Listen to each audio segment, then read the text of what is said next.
Hey, welcome back YouTubers to another hashtag TTH build update and review.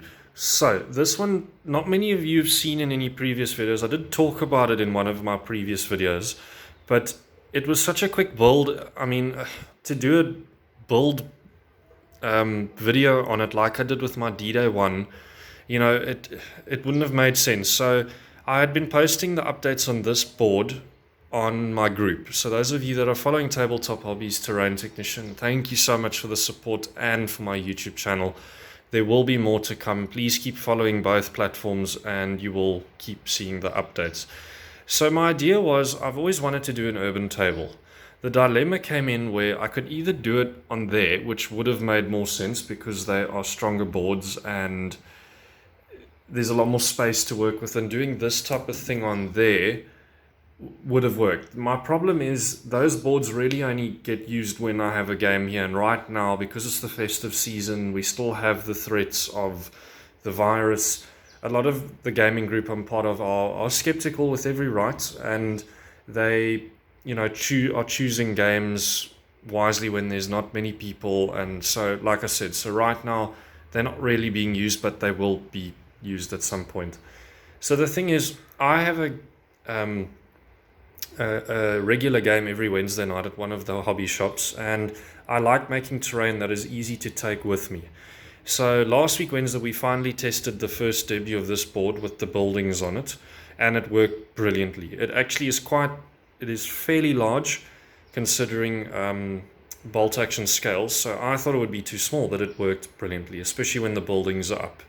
And I posted that on some of the bolt action groups, those of you who follow bolt action.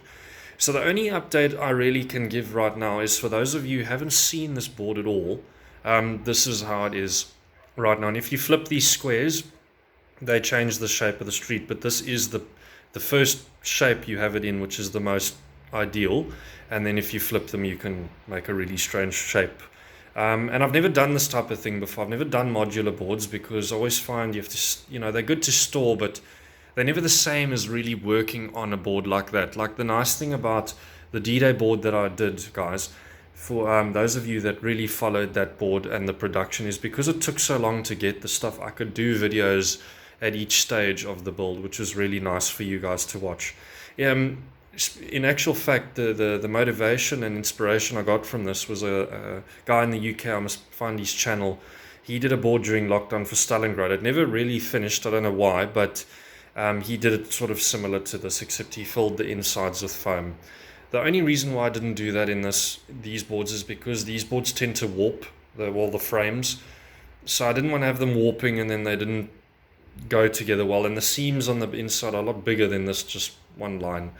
And when you're gaming and there's stuff on the table, you're not really worried about the seams. But the reason I like it is because you can flip these over and stack them in corners, and very easy storable and to transport. This is just something I added recently as an objective mark or part of the scenery. It can give you some medium to hard cover if your troops are around it and that type of thing. The interesting thing, the idea that it gave me is the shop where I got these boards, they have these huge squares and then they've got these small rectangular ones. Now I want to get two of the rectangular ones or two of the smaller squares and put them together over here and make a canal, which is the idea. So I really think that's going to work, and I want to try and get it done before the next game. So let me know what you guys think down below in the comments.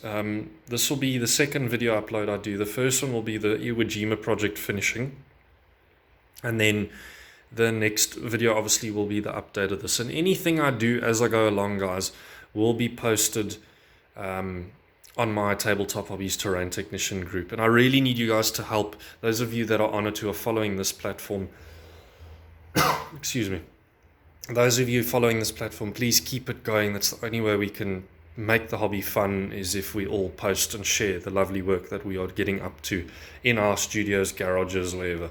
So let me know what you guys think down below. Obviously there's no buildings on here, but trust me, when they are on, they look great. So I want to order some more buildings. At some stage, this is my gaming table. At some stage, what I really want to do is get some sort of a thin board for here, one that won't flex and do something similar on here, and then get just a ton of urban buildings, like just make one big urban table. I've always wanted to try that, so I'm in the process of doing that. In the meantime, let me know what you guys think about the board. There isn't much to show at the moment, but as I said, it's quite solid. Added quite a lot of rubble piles and that type of thing, and then you guys can let me know down below in the comments what you think, and I shall see you in the next video. As always, thanks for following, guys, and don't forget to hit that like button and subscribe. Cheers.